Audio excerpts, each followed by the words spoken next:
Welcome, friends, to the How to Heretic. I'm Uncle Mark. And I'm Uncle Doug. And this is your user's guide to life on the outside. That's right. Leaving religion is the first step into a larger, better world. But it can also be a scary world. Things work differently now. Never fear. That's why we're here. We're your audio uncles. And with help from good friends and experts in all sorts of fields, we're going to share the stories and seek the knowledge that we all need for building a better life. This is the first time I've read this line the whole time. After all, you only get one that we know of, so you'd better make the most of it. Let's do it.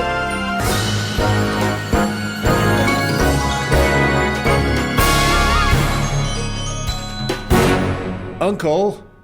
Yo. Yeah. How are you? I'm good. It's lonely up in here. It is lonely up in here. I think this is the first.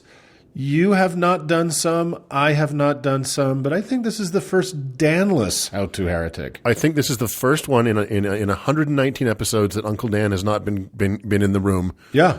So he's taking a deserved. He has been dispatched on foreign assignment. That's right. And is taking a deserved week off after 119 weeks. Consecutive weeks. Yeah, consecutive weeks. So we're going to get through it. We're going to make this happen. Yeah, it's kind of like that episode of South Park where they fire Officer Barb Brady for incompetence and the town just goes to shit. Yeah, right? It's like that. That's exactly what be able to pull this off without Dan. So we got a fun show this week. I am going to spread a salacious rumor. Indeed. Yeah. And then I am going to take us on a long day's journey into night about Mormons and their monies. Yeah, and it is, boy, it's an encouraging story. So also this week, just be aware, because of our situation, we're not doing patrons this week. Everybody who's given, we will catch up. When Dan's back next week, we'll get through it all, and thank you all as deserved. So don't listen for any kind of thank yous this show. They won't be there.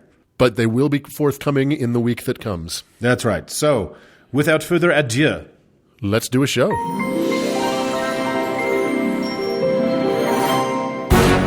Well, Uncle Mark. Yes, Uncle Doug. It kind of dilutes the comedic bit when we can't we can't pretend that two of us don't know what the other one's going to talk about since there's only two of us. So that's right. Well, and not having Dan, who never knows what we're going to talk about, I feel like that's the secret of the three-way bit, right? But right. So, but anyway, let's launch into what I want to talk about today. Okay. And Uncle Doug, a couple weeks ago in episode 112, Uncle Dan made us all dry heave, even more than normal, with his segment on air quotes medical cannibalism. Right. This time on purpose. Yeah, this time on purpose. And because he's just a fucking stinker, he hit us with gross mummy shit again just last week in episode 118 with the Japanese Buddhist insanity of self-mummification called Soko Shinbutsu. Yeah, that was pretty repulsive. That was pretty repulsive. And I really hope nobody's doing that anymore, but I haven't been to Japan to check on myself. So, well, I don't know. I don't think it's fair that he gets all the mummy stories. So I'm pushing back with a mummy story very close to home. But Uncle Doug, it's so much more than just a mummy story. You know how our friends at the amazing Satanic Temple, and specifically friend of the show, Lucien Greaves, have made a bigger than usual splash with their appearance in the excellent and amusing documentary Hail Satan? Indeed.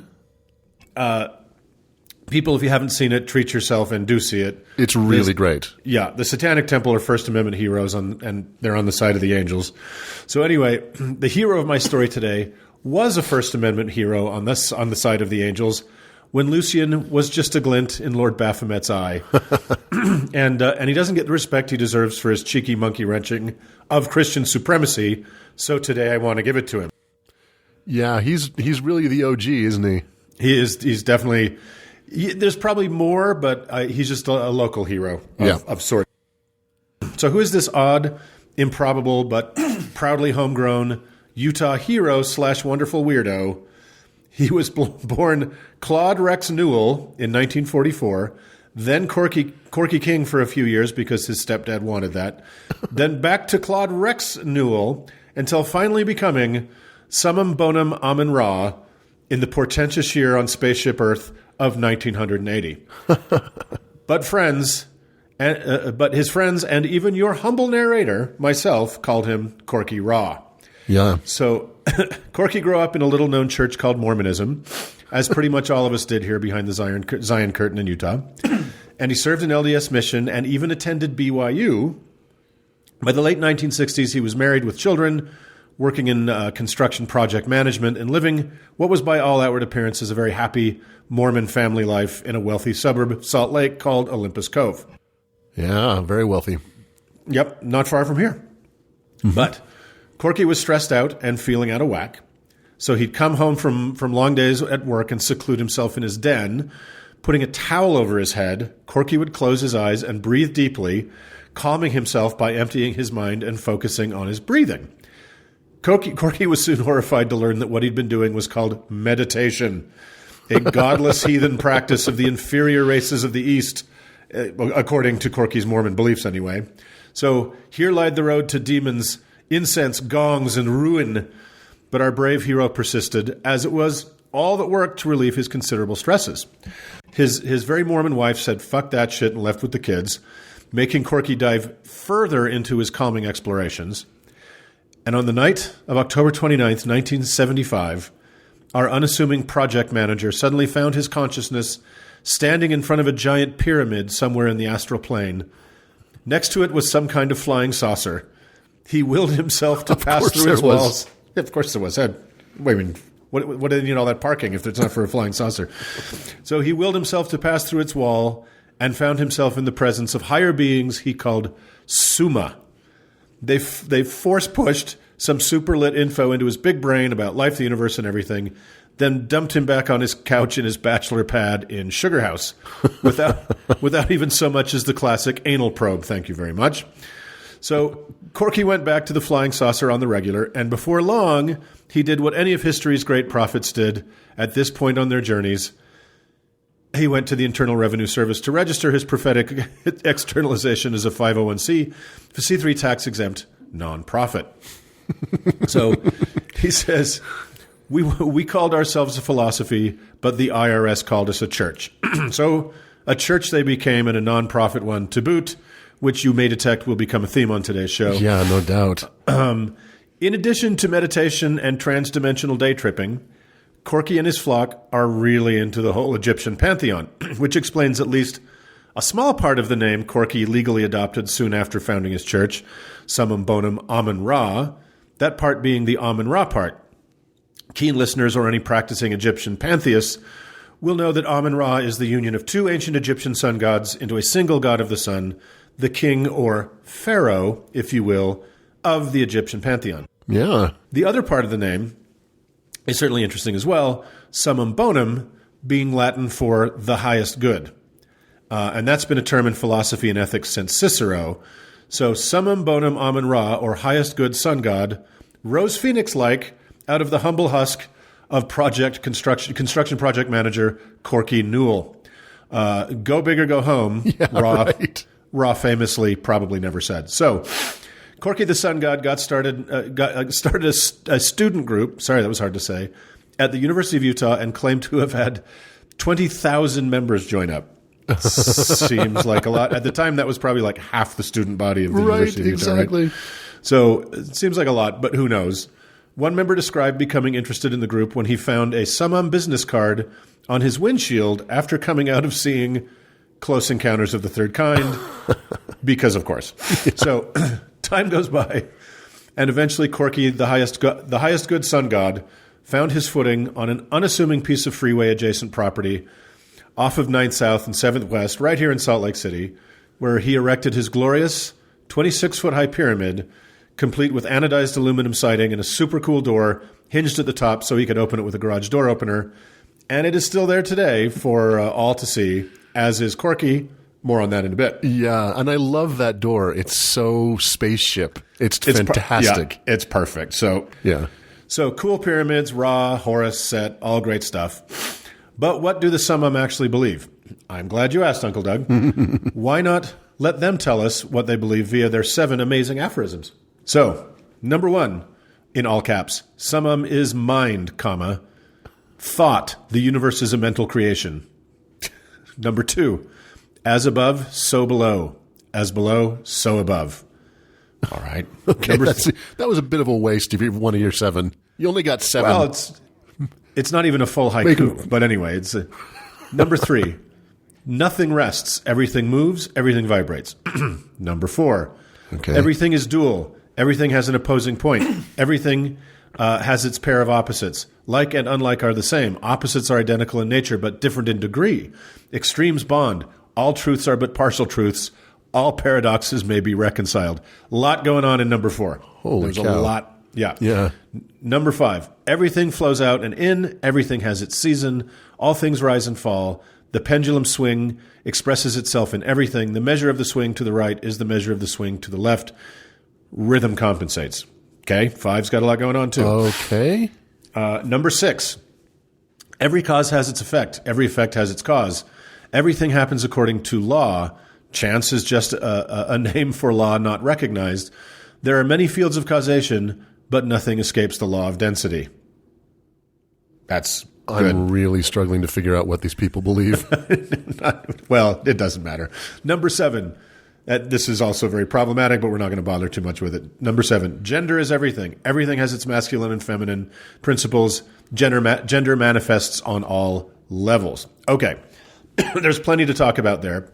But what really matters is the origin of the Big 7 and what a doozy that is. You see, when a little-known figure from literature who went by the name Moses first came down from Mount Sinai, what he was carrying was these 7 aphorisms. This is true. Need bigger tablets. But the people he had led out of Egypt, spoiler, he hadn't, weren't ready for such impossibly difficult commandments such as above, so below, as below, so above. Okay. So he took those back up to the burning bush and came back with the more familiar 10 that, as we know, every single law ever passed is based on, and it is the singular and only source of all moral behavior ever. Shut up. But silly as the idea of the 17 commandments may seem, it's going to become super important in the real world in just a tick. So, as every religion needs some sort of sacrament, Corky decided theirs was to be called Nectar Publications. What in the world is a nectar publication? It is a fluid to be imbibed by the seeker because it contains spiritual information causing the mind, spirit, and body to resonate. Cabernet. It's Cabernet Sauvignon. It's wine. Right. They were making wine in the aluminum pyramid. And listeners, I myself have partaken of a sumptuous nectar publication poured by Summum Bonum Amun-Ra himself as I sat cross-legged across from him in the sacred pyramid. And lo, I found it good. So was it good? It was good. Yeah, it was perfectly good. You know, I was super worried because I have white carpet in there. And he's like pouring it out over the white carpet. So I was very nervous about it. But he is the sun god. So and that's not the only reason that they shouldn't have white carpet in that pyramid, which I'm sure we'll get to. No, exactly. So, well, you may know that the state of Utah does not care for the drink, as the Mormons forbid alcoholic beverages. And Utah was not about to tolerate some damned Egyptian flying saucer weirdos in a pyramid making bootleg booze. Religious freedom be damned. Now, I couldn't find a corroborating report for a couple of the following details of this, so we'll have to take Corky's word for it. Corky told me that the state came down on them like a ton of wet shit. So with the help of the late, great Brian Barnard, a super good guy civil rights attorney here in Utah, Corky was able to show that Brigham Young himself had chartered for more than one vineyard and winery here in Utah, even sending a European convert with winemaking skills by the name of John C. Nail to go to Tokerville in southern Utah and grow and make wine, a task that was called the Wine Mission, which and the product of that they sold at ZCMI, which for non-nevermos, it was a huge Mormon department store, an early 19th century department store. Thus, Corky established there was indeed a precedent for making wine in Utah, and the state's founder and first governor signed the paperwork. So go fuck yourselves, Utah Department of Alcoholic Beverage Control. I go on a wine mission nearly every day. You too. You've been on a wine mission for years. I have. So he won, and Summum still makes their nectar publications and get to enjoy their sacraments all legal-like. Good nice for work, them. Corky. Yeah. One little aside, but a very important fact about our Summum friends, is that they are sex positive. They are absolutely positively sex positive. They believe all matter and energy is moving in and out of itself, as we discussed in their aphorisms, and everything else all the time, and they call that copulation.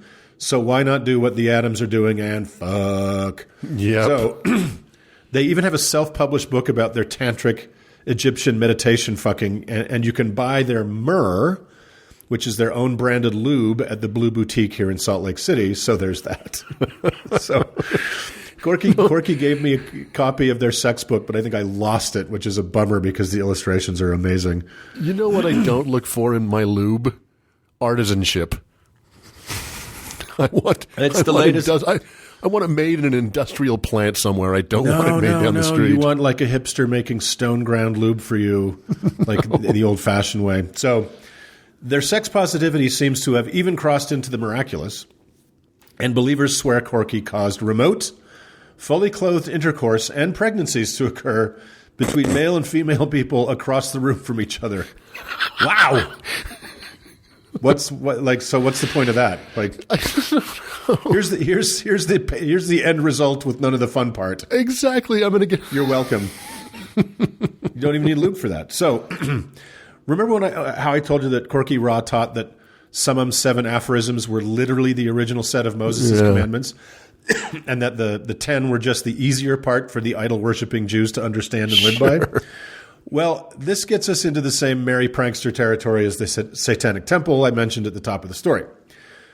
On a few occasions, when Christian supremacists, in these cases specifically our local brand of Christian supremacists, a.k.a. the Mormons, tried placing 10 Commandments monuments in public parks, as they are endlessly wont to do, Corky and the aforementioned attorney Brian Barnard were delighted to inform them of the impending arrival of the Egyptian flying saucer sex cult's 7 aphorisms obelisk as a companion piece to their very nice 10 Commandments monument, and to ask which side they'd like it placed on. I love it. Love it.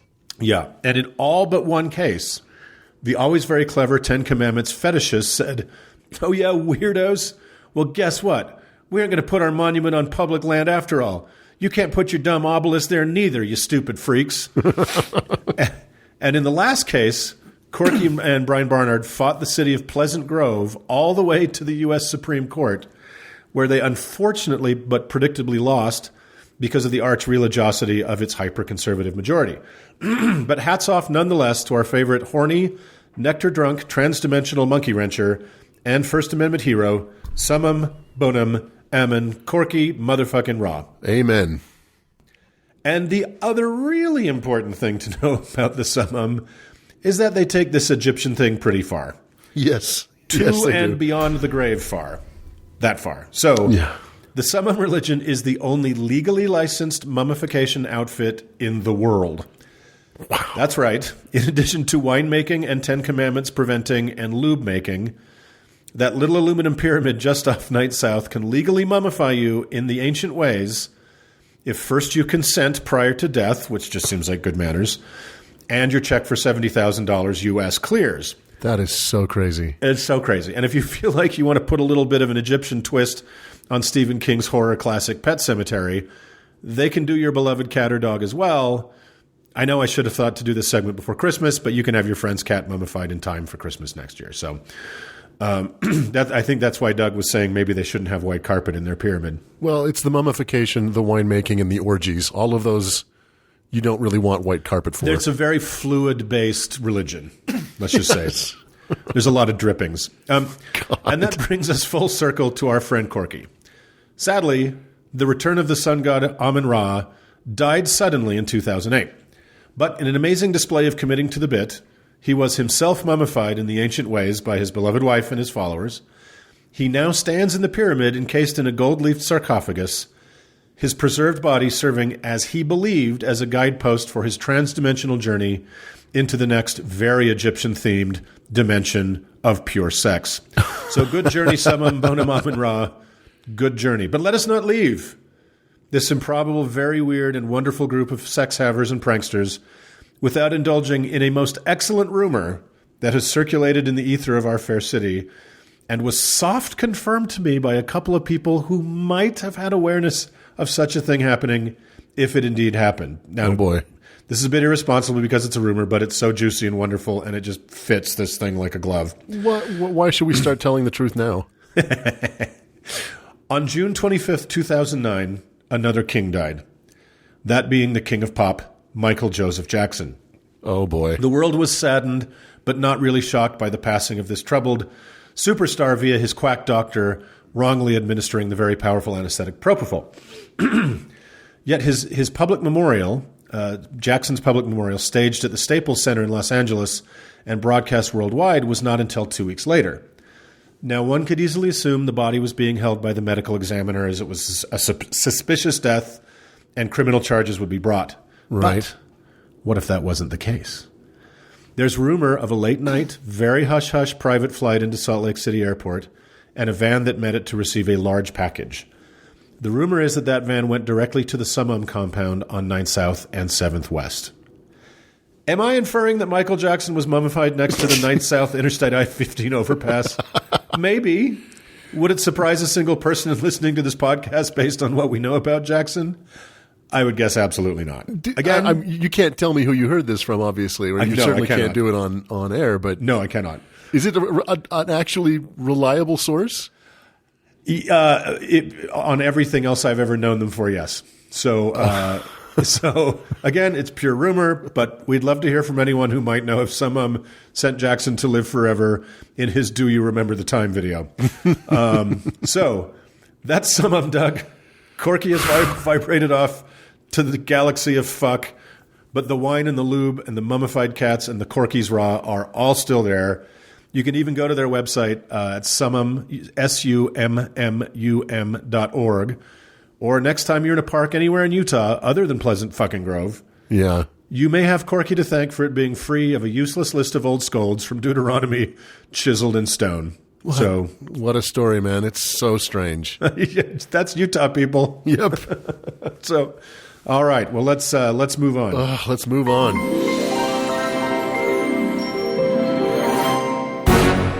Well, Uncle Doug. Yo, here am I. I think that what our listeners really want, other than sports statistics, is financial advice from us. Yeah, from us. Three guys who really know what the fuck we're talking about when it comes to all matters financial, right?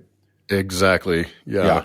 And I believe you have a story of thrift and good practices as far as saving money for us today. Thrift is the kindest way to put it, but yes, indeed, I do. Yeah. We've discussed many times before on this podcast that making fun of religions seems to be an inexhaustible resource, and we spend more time figuring out what not to talk about. Mm-hmm. Even and still, sometimes the great spirit in the sky, who is clearly a fan, crafts a story so perfectly calibrated to our show that one is tempted to believe that spirit exists. Yeah.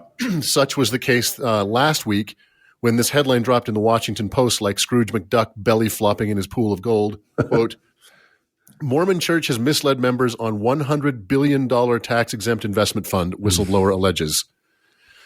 I have read this article several times, and each time I am more filled with righteous indignation, enough to power a small city. I'm relatively certain that most of you out there listening to this have seen this headline, either read the article or watched the YouTube clips. So this might be covering some familiar ground, but honestly, does anyone think that the How to Heretic is not going to talk about this? Yeah, it's kind of what we're built to do. I mean, this exactly. is, yeah. There's a lot of ground to cover here. This one, listeners, get some water, take a leak, whatever you got to do. This would be a bit of a marathon segment, but I think it's going to be very worth it because I agree. At the end of the day, it's really about who really does and does not have to pay taxes in this country. Yes, and I think there is a time for a change coming. Yeah, well, you're more optimistic than I am, but there's a lot of ground to cover. Yeah, there's a lot of ground to cover here, and there's a lot to be pissed off about. So let's start with the details of the story and what has come out since, and then we'll dig into the Mormon policy of tithing, the unrelated assets of the church, and then some of the motivations for this unmitigated and shocking avarice of corporate Mormonism. Now, our friends over at Opening Arguments brought on Bryce Blankenagel from Naked Mormonism to do a deep dive into the legal aspects of this story.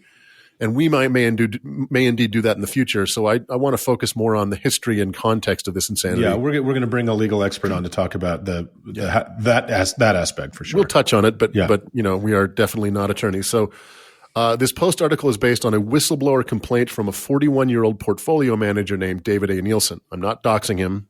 His identity is out. Yeah. He worked for the church's investment division, Ensign Peak Advisors.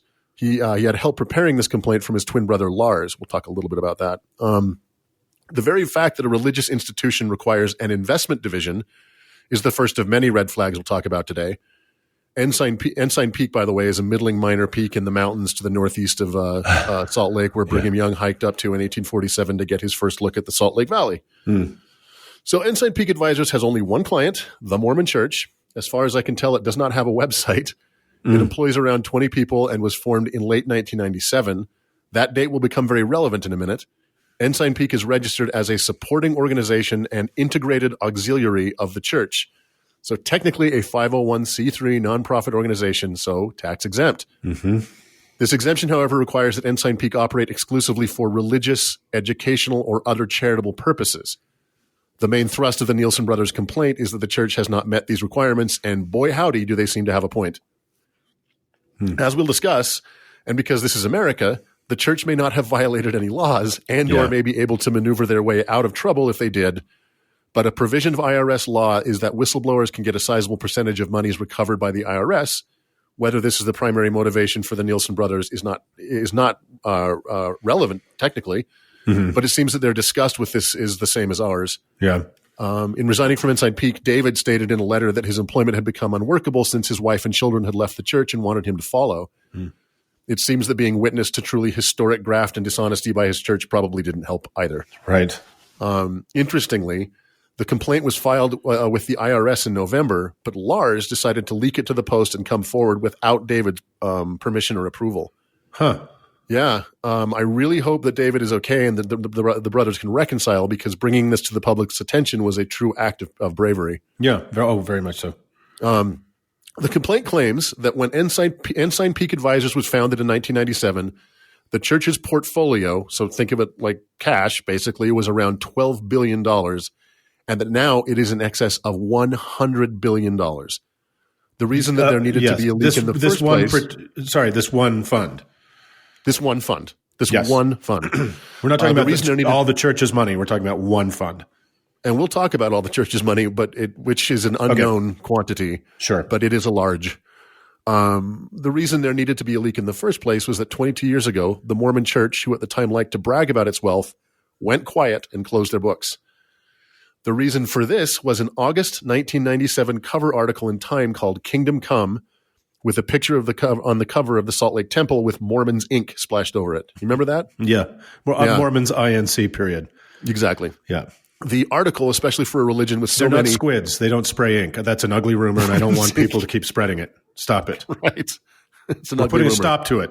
They've stopped, yeah. Yeah. The article, especially for religion with so many mostly fresh skeletons in its closet, was largely positive and laudatory about the church, its business acumen, its pious membership, the rehabilitated image of the church.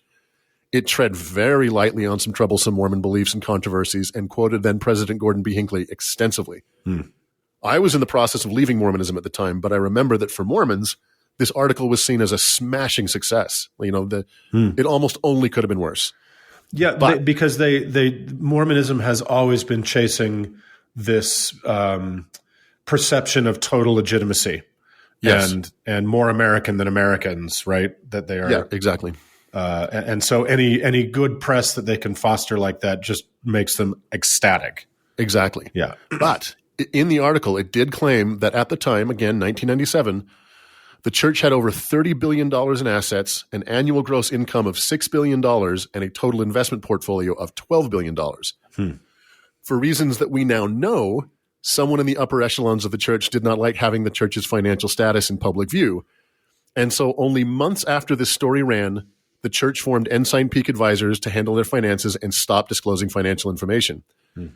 And again, because this is America, religious institutions, unlike other nonprofits, are not required to publicly report their income and asset. Right. Yeah. So back to the complaint.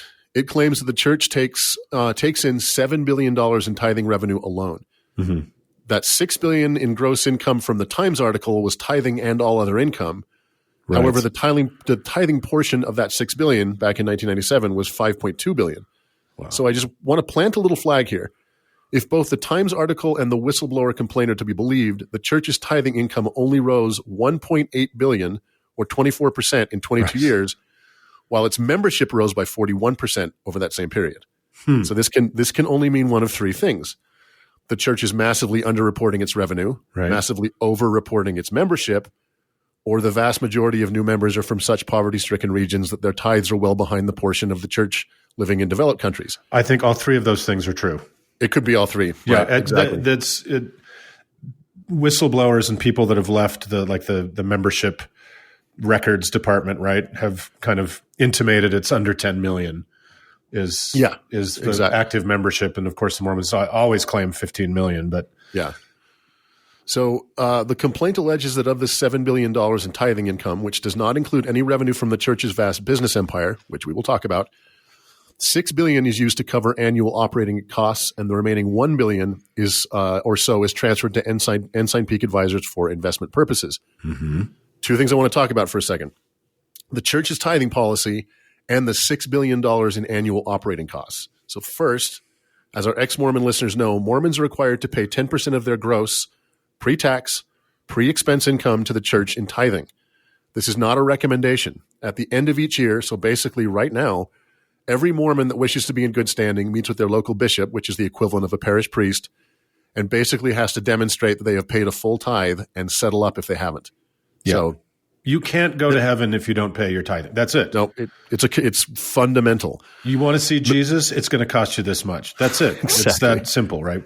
Members are encouraged to pay the full 10%, even if it means jeopardizing rent, missing meals, or having to go into debt. I wonder how those conversations are going this year. There are too many quotes from leaders of the church about tithing to mention here. I'll just give you one. Elder Valerie Cordone in 2017 General Conference related this little anecdote, quote, "One day during those difficult times, I heard my parents discussing whether they should pay tithing or buy food for the children. On Sunday, I followed my father to see what he was going to do. After our church meetings, I saw him take an envelope and put his tithing in it," end quote. He goes on a little bit. The next day, someone knocked on their door with an unexpected job opportunity, so they didn't end up starving. Cordone finishes with, bullshit. Quote, that day I learned the principles of paying tithing and the blessings that follow, end quote. Yeah. Fucking bullshit. I'm sorry. Growing up Mormon, every story that was a coercion to get money or service was always followed by some fucking miraculous the next day. Exactly. Right? There was a knock at the door, $1,000 fell out of the sky. It's just such bullshit. Such bullshit. And what was that guy's name? What was it? His Valerie Cordone. He is actually from Guatemala. I was going to say that is not a very Caucasian name. No, he's the exception that proves the rule. Okay. So just think about pulling 10% of your gross income again before your income and Social Security taxes are pulled from your paycheck, before you pay rent, buy food or medicine, before you put anything away for savings, and giving it to one of the wealthiest corporations on earth and getting nothing in return. Yeah. At least you get Baby Yoda memes from Facebook.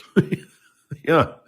So on top of all that, on the first Sunday of every month, Mormons are encouraged to fast, skipping breakfast and lunch, and then they are required to contribute what they would have spent on those meals to the church in the form of cash-only fast offerings. I didn't know that. I didn't know that. Yeah. Well, you bounced before you had an income, so. That's absolutely true. Okay, so that's tithing. As to the $6 billion annual operating expense, it's important for everyone to know what the church does not pay for. The church does not pay its rank and file clergy. Most positions in the church, except for the highest levels, are volunteers. Not only does the Catholic Church provide housing for its clergy, it pays for their food and expenses and even a meager salary. The church does not pay for most of the maintenance, janitorial services, and groundskeeping for its estimated 18,000 churches, 217 temples, 4 universities, among gobs of other properties. My God. Members are called upon to provide those services. Yeah. The church doesn't pay for its missionary program. Families of the missionaries are required to pay $400 per month to cover the cost of this program. And as of July 2020, that number is going to $500 per month, making a 2-year mission cost a family $12,000. Right. Oh, and by the way, the answer is no. You can't deduct the cost of a mission from your tithing. You got to pay both. Can you deduct it from your taxes? I don't know. I don't know either. But there's a very important point to be made here. Is not only do the hundreds of thousands of people that are in positions of like bishop, first counselor, Sunday school teacher, ward janitor, none of them are making any money. None of them make a penny for what can be 20, 30 hours a week worth of work, right? Yeah. And the church's sales force pays for the privilege of selling their product. So and missionaries are paying for their own missions. The church does not pay for them. They're sent off for 2-year missions in the prime of their lives, often to harsh conditions where they live in shithole apartments on the verge of malnourishment, selling bullshit to people who probably know more about it than they do. Right. And you're right. They're paying for the fucking privilege of doing it. Yeah. And when you said malnourishment, institution in the world, a lot of them are basically food insecure. Like that 400, now 500 in some places doesn't go very far. No, and they live in dumps, in insect infested dumps, and sometimes are like literally not eating, they're eating 1, maybe 2 meals a day if they're lucky. Yeah, it's funny because you think missionaries universally joke about that. But if a labor force was treated like that by a corporation, it would be shut down. And rightfully so, yeah. Yeah. Because of their tax-exempt status, the church also does not contribute to the police or fire that keep their tens of thousands of properties safe. We do.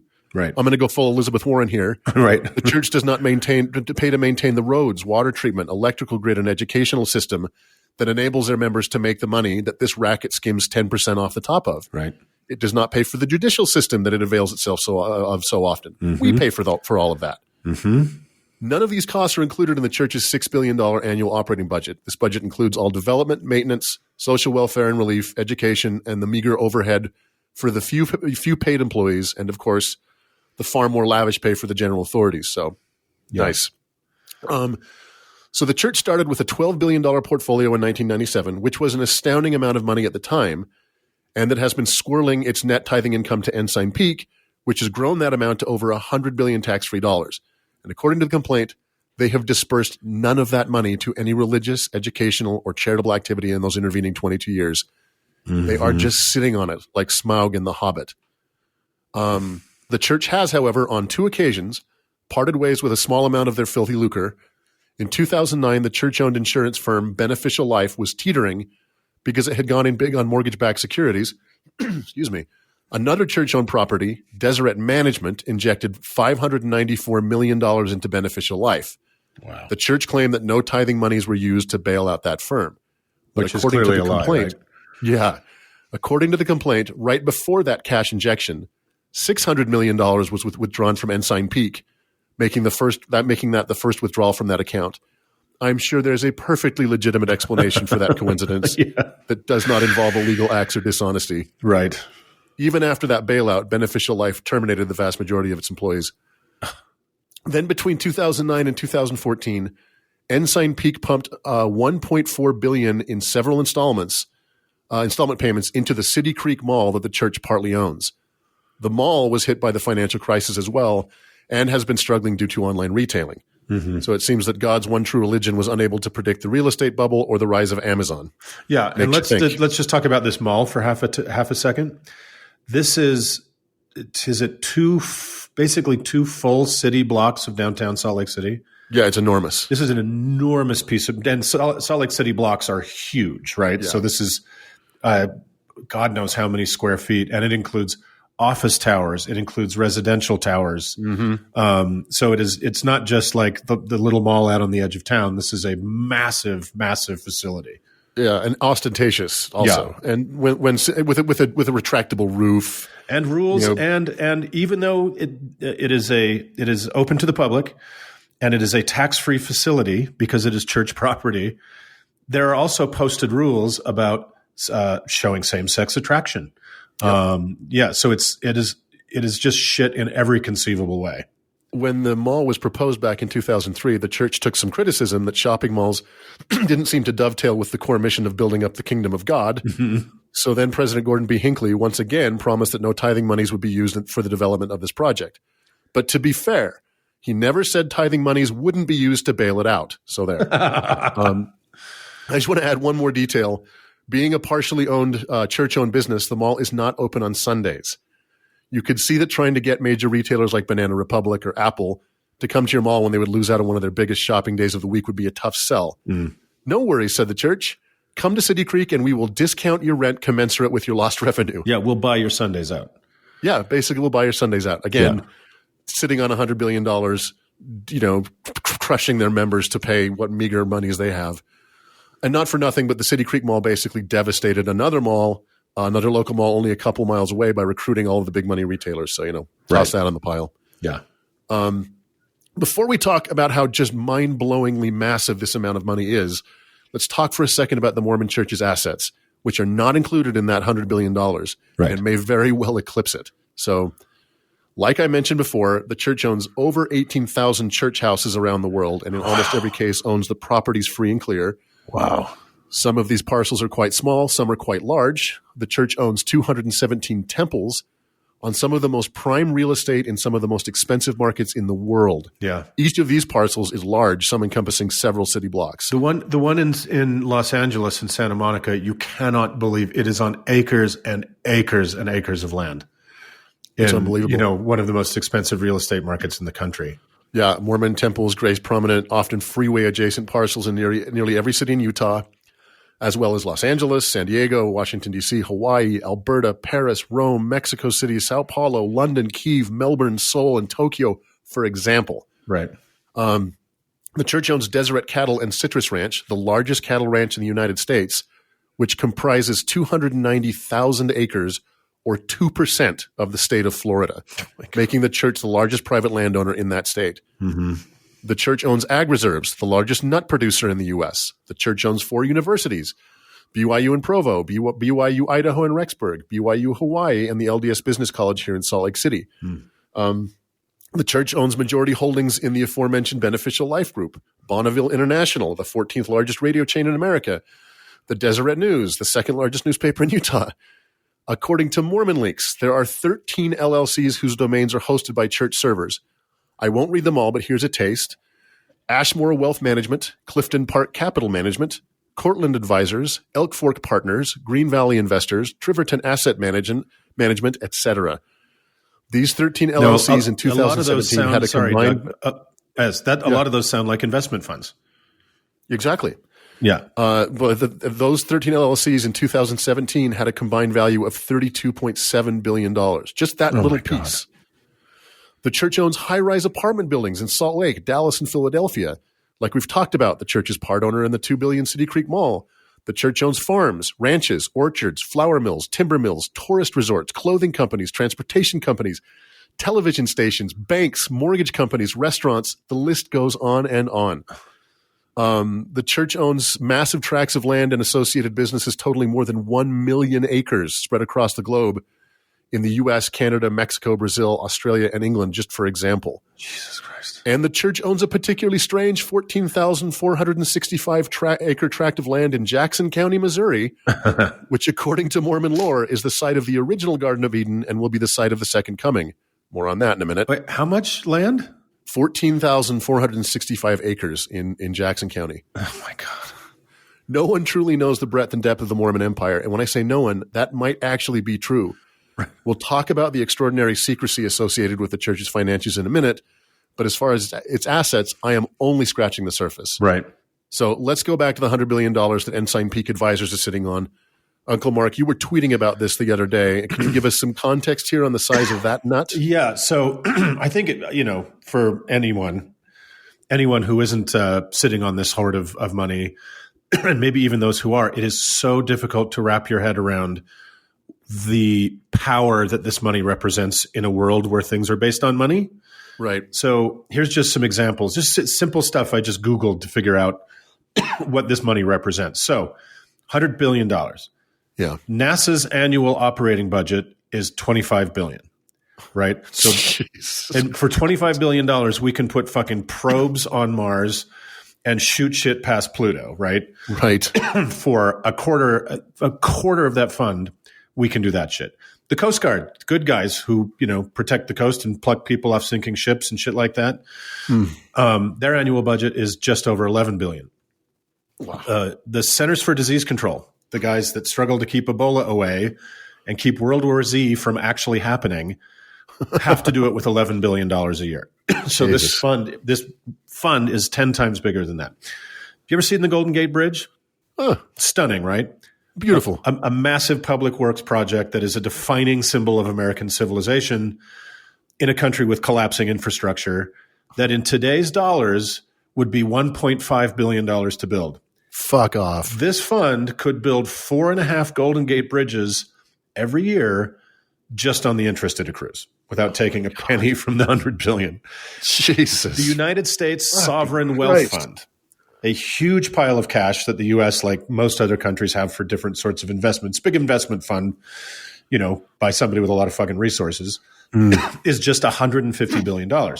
So the Sovereign Wealth Fund of the United States is just 50% bigger than the one owned by a contracting regional Christian offshoot that doesn't have to pay one fucking penny to the country that houses and protects it. Wow. Now, how about ending homelessness in America? A consortium of charities and researchers on the subject came up with a figure of $20 billion to end homelessness in the U.S. Just one arm of the Mormon financial octopus could end homelessness in the U.S. 5 times over, or just once, and keep $80 billion and be deservedly hailed as heroes forever and ever. For real. We'd have to go off the air. It'd be like, well, these fucking guys just nailed it, right? Wow. So how about another opportunity to do a good thing in the real world that would be a fucking bargain compared to ending homelessness? Flint, Michigan is, years after discovering the problem, still drinking poisoned water from their lead-contaminated system. The high-end estimate of fixing that is $216 million. Wow. They could take 1% of the Ensign Peak Fund, peel off just 21% of that, and save hundreds of thousands of people from slow poisoning. You want good press, you assholes? This would be a good start. So how about a little good closer to home? Helping out real living Mormons on whose backs this galaxy of money was built. Utah has the lowest per pupil spending in the United States in its school system by a lot. We're number one. We're number 50. $7,635 per pupil. New York is nearly $20,000. Wow. Pennsylvania is double Utah, and even stupid Wyoming is over $18,000 per pupil per year. This is a fucking crime against the future. As our friend Andrew Seidel of the Freedom from Religion Foundation recently wrote in the Salt Lake Tribune, the church could give $3,000 to every Mormon on earth, and that's taking their high estimate, and give every single public school in Utah $10 million and still have more money in just one of its holdings than the Sovereign Wealth Fund of Malaysia, a resource-rich country with 32 million people. I added the Malaysia bit at the end. Andrew didn't write that. Or if they hate being on the right side of history, which, to be honest, every single action Mormonism has ever undertaken is evidence of that, they could be a hero to the villainous and pay for Trump's border wall and still have $80 billion left to fund the Space Force and cover whatever Don Jr. and Eric are skimming off for eternity. So you could go on and on and on. Like, it is so goddamn much money. It's so much money. So, and this revelation is going to make the church's bragging about its charitable efforts a little harder to sell. And those of us that have roots in the church know that they never tire of bragging about all the good they do with their resources. Mm-hmm. So let's take a look at that for a second. The church claimed last year that its charitable arm had spent $2.2 billion since 1985 on welfare, humanitarian aid, and other international charitable projects. Since 85? Since 85. Okay. $2.2 billion over 34 years is $64 million per year. Okay. That's $2.2 billion more than I have given in that time. But two things to contemplate here. We have to take them on their word that this is what they have given based on the fact that their books are closed. Let's just say that given their reflexive dishonesty about all things money, it would not shock me to find out that this number is inflated.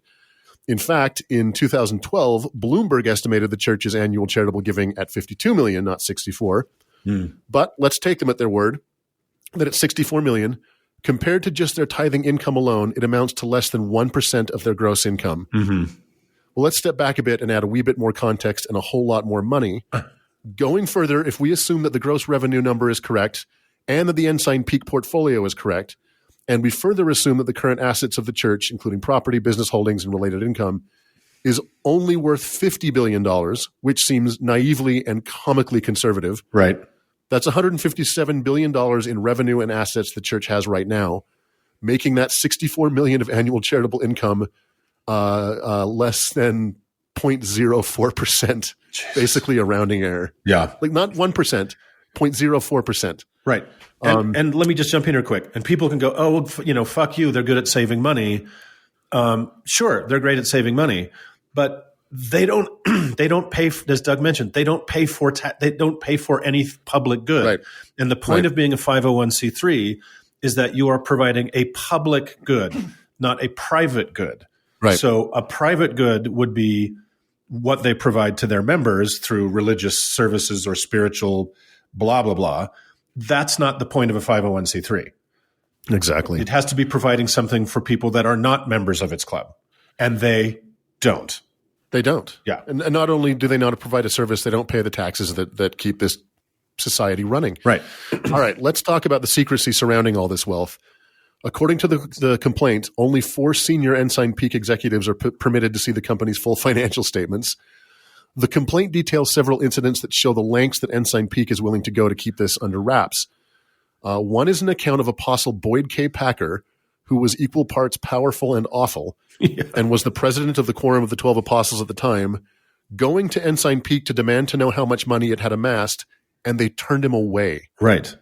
That is insane. If you know anything about Mormon power structures, it is inconceivable that even the number 3 guy could tell the number 2 guy to piss off. Exactly. It's so hierarchical. It was just some functionary telling the number 2 guy to piss off, right? Yep. Another account accuses the church of fudging an audit of BYU to keep the secret. Since BYU receives federal funding, because again, this is America, there needed to be an independent audit to verify the size of BYU's endowment. Any such audit would end up seeing what was being hoarded. So this is so crazy. When independent auditor Deloitte and Touche came knocking, the church got one of its members, Mark Stevens, who happened to be an audit director at Deloitte, to convince them to approve the audit without actually letting any auditors do an audit. What? So they didn't do an audit? They just said, you're going to have to take our word for it. Oh, my God. After a few years of this, Deloitte felt uncomfortable and parted ways. So Ensign Peak painstakingly bifurcated its holdings and set up enough layers that auditors would only see what Ensign Peak wanted them to see. Basically, so, and this is the quote from the complaint, they would audit a cup of water instead of an entire ocean. Wow. So the amazing thing is, they did manage to keep this a secret for so long. We asked a listener of ours who's a hedge fund manager about this, and he said that the fact that they had been able to keep this a secret is the most amazing thing of all. Yeah. A fund of this size would be, in his words, an absolute powerhouse on Wall Street, and basically everyone in the investment industry would know their name. I think I read, Doug, that this makes it that it is one of the 5 largest private funds in the world. Yeah, it's up there with Apple and all those things. Like the Bill and Melinda Gates Fund is dramatic, but is $64 billion. Right. So I am no financial or investment expert, so I'll never understand how $12 billion turns into $100 billion by simply moving money around. But you know who does know how to do that? The leadership of the Mormon Church. Uniquely among major religions, the upper echelons of the Mormon Church are to a man successful businessmen. Mm-hmm. Think 150 minor Mitt Romneys. Yeah. It's kind of the elephant in the room of Mormonism that living a charitable life among the poor is the last way you would ever end up in leadership. Right.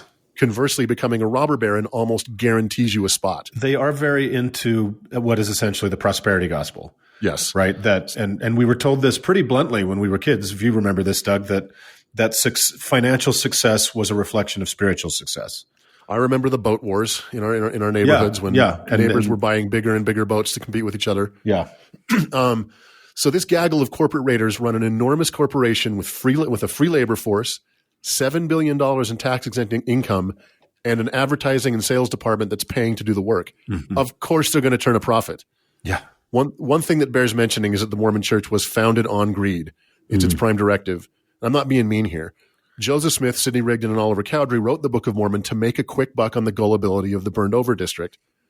Joseph founded banks that went bankrupt, made his own worthless currency that he never honored, defaulted on loans, and straight up stole from his followers, sometimes including their wives and daughters. Mm-hmm. Check this out. Of the 112 revelations Joseph Smith claimed to receive, fully 88 were about financial matters. Wait, tell me those numbers again. Of the 112 revelations Joseph Smith claimed to receive, 88 were about finances. Most of them? Most of them. I had no idea. When the church got to Utah, it brought greed along for the ride. In the Utah Territory, Mormons were mandated to only patronize church-owned businesses in order to run out competition. This got so bad that the U.S. Congress passed the Edmunds-Tucker Act in 1887, specifically to stop that Mormon practice and to further outlaw polygamy. So the Mormon infatuation with money and willingness to cheat to get it is nothing new, but why this otherworldly level of graft and naked avarice? Yeah. Your basic 501c3 wants to end the year with little to no money on its balance sheet that is not allocated, dispersed, or donated. Why is the Mormon church hoarding so much fucking cash? So here's a reason that I think might be too stupid even for the church. In the complaint, Ensign Peak's president, Roger Clark, has told people that this money would be used in the event of the second coming. This is such a stupid thing to say that it only proves one thing. Being rich does not automatically make you smart. What? Did I miss that part of the Bible? I mean, after Jesus returns, there will still be a market-based, currency-driven economy? Well, when you did the two-parter on Revelation, there was still some guy selling cups. I remember that. Seriously. But, in case you don't already have a cup, you need $100 billion. Yeah. I mean, I wasn't aware that Armageddon involved liquidity events and stock buybacks, but that's me. Right. Interest will continue to accrue and we'll all still be paying our mortgages. Explain this thinking to me. The church already owns the real estate where Christ is supposed to land. Right. Members already have at least 1 year's supply of food. Yeah. The church owns enough buildings to house their entire membership should that need arise. Why the fuck are they sitting on so much money? I truly believe. And why hide it? Why go to such incredible lengths? As our listener friend explained to us, hiding that much money is almost impossible. Yeah. And why be so dishonest and duplicitous and create all these front groups, et cetera, et cetera? Why? Yeah. I mean, I truly believe it's just naked, unrestrained, sanctified greed. Sure. And it's hard to square that much hoarding of money with, say, Luke 16:13, you cannot serve God and money. Or Timothy 6:10, for the love of money is the root of all evil. Or Luke 16:10 and 11, whoever can be trusted with very little can also be trusted with much. And whoever is dishonest with very little will be dishonest with very much. Or Matthew 16:19, for where your treasure is, there your heart will be also. Or Matthew 19:23-24, then Jesus said unto his disciples, verily I say unto you that a rich man shall hardly enter into the kingdom of heaven. Doug, I could go on and on. It's not fair to use the Bible against Christians. That's not cool. That's not how they would like you to play this game. So stop. I mean, if there are any through threads in the Bible, it's that amassing wealth is bad, and you should be nice to immigrants. So, yeah. Well, but I just want to make one thing clear that can be inferred from what we're saying, and I don't think we're inferring it. Is the paid upper clergy, so the 12 apostles and the first presidency of the church, 3 dudes, they make an income and they make decent money, but I don't think we're inferring that they're actually pocketing this. I don't think that's what's happening. Which is even stranger, honestly. Right. It's just greed. It's like BYU sex. It's kind of the thing without being the thing. It's like, What's the point of it? Like, why, if nobody's just taking this money to live or to hoard personally, what is the point of it? The point. The church itself has responded to this story with a statement from the first presidency, which says most tithing income is immediately used for the needs of the church, but that, quote, a portion is methodically safeguarded through wise financial management and the building of a prudent reserve for the future. I'll say. That statement sounds like it comes from a small community credit union and is unworthy of the $100 billion pile of cash it seeks to dismiss. Yeah. All of this being said, including the shady attempts to keep the secret and the 2 clearly non-religious disbursements to Beneficial Life and City Creek Mall, it is entirely possible that the church has not violated the law. And because, after all, this is America. Again, opening arguments went deep into the legality of the questions raised here, and I am most definitely not a lawyer, and Andrew Torres most definitely is, but there's some context that matters here.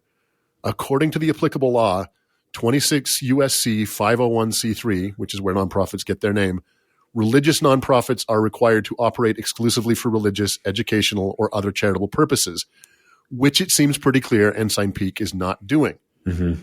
However, according to the church, stockpiling money for the apocalypse is an expressly religious purpose. Yeah. In their statement, they say, all church funds exist for no other reason than to support the church's divinely appointed mission. Basically, hoarding a pile of money to not only buy the Thunderdome, but also all of Bartertown is their mission. And at least according to the law, they might have a point. Yeah, that is what's so disheartening. Is despite all the lying and the hiding, it could be entirely legal. Entirely legal. The law further states that in order to qualify for tax-exempt status, an organization's grants must be, quote, commensurate in scope with its financial resources. What exactly that means is far from settled, but it seems like Ensign Peak's grants have been a little less than commensurate in scope with its financial resources. But in an argument over definitions, the guy with $100 billion in the bank is probably going to win. Yeah. Given the fact that the church could hire every tax attorney in the country without having to even touch the $100 billion stockpile, and given the fact that 4 U.S. senators are Mormon, don't expect the church to face any actual legal trouble or expect to see them have their tax-exempt status seriously threatened. They are too powerful, they are too rich, and the law is murky at best. The real question at the end of all of this is that it seems that they can hoard money like this, but should they? Yeah. This money represents sincere sacrifice from its members. It could do significant good in the world, and it is just sitting there. The church does not even really have a plan for how it might spend this money or what would trigger it to start. All our Mormon listeners out there, and we know you're out there, you have to look in the mirror and ask yourself one simple question. Are you, in fact, money? No?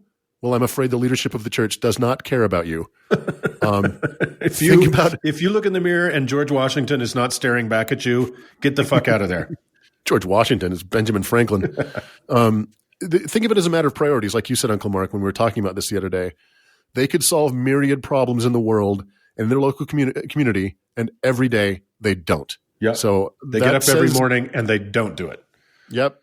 So that was a long journey. I hope anyone's left listening to them. But it's like, I'm certainly one of those people that has said many times tax churches.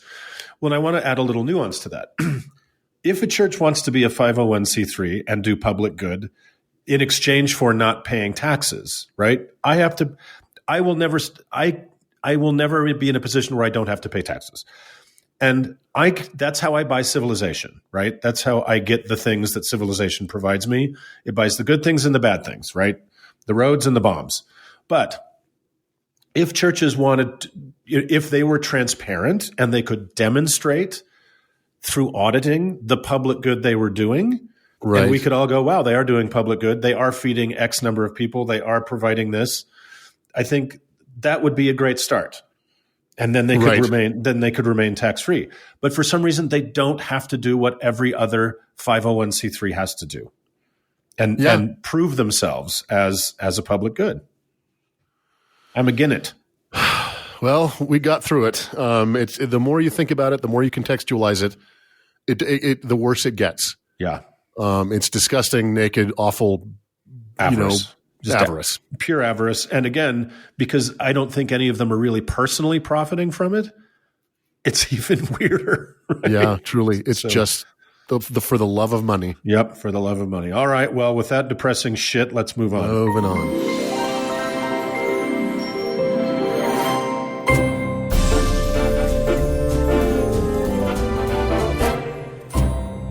Well, friends, that is it for this week's show. We'd love to hear from you. You can send us an email at howto@howtoheretic.com. Or leave us a voicemail at 903-88-HOW-TO. That's 903-884-6986. This, again, is the first time I've ever read this line in this outro. Also, Uncle Mark's on Twitter. Yeah, find me on Twitter at howtoheretic. Thanks to our patrons. And thanks to Cody Layton for editing the show. And thank you, friends, for tuning in. Bye, friends. Bye.